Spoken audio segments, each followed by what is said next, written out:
विलास लांडे हे आहेत. काय सांगाल नेमकं आजचं आंदोलन जे आहे काय सांगाल? जन आक्रोश मोर्चा आहे राष्ट्रवादी काँग्रेस पक्षाचा आणि जे चाललेलं जे आहे जो आरक्षण डीपी तो रद्द झाला पाहिजे त्या दृष्टिकोनातून आमची मागणी आहे.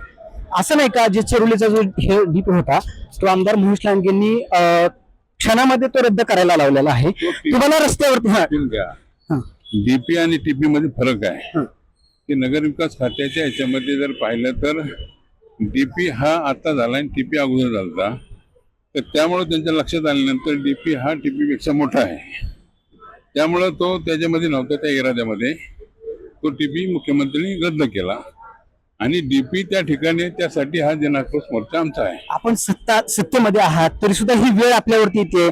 सामान्य लोकांचं काय होत असेल? तुम्ही याच्यामध्ये जर पाहिलं तर 49,570 एवढ्या लोकांनी त्या ठिकाणी लेखी हरकती नोंदवलेल्या आहेत आणि ऑनलाईन काही वेगळ्या आहेत आणि ह्या नागरिकांच्या हितासाठी राष्ट्रवादी काँग्रेस पक्ष या ठिकाणी रस्त्यावरती उतरलेला आहे. पुढची काय आपली राष्ट्रवादीची काय दिशा असेल नेमकं? काय ते नेते ठरवणार आहे. आम्ही त्या ठिकाणी पक्षाचं काम प्रामाणिकपणे करायचं ठरवलं की नागरिकांच्या हितासाठी जो काही अडचण असेल ती अडचण दूर होण्यासाठी आम्ही रस्त्यावरती उतरलेलो आहे.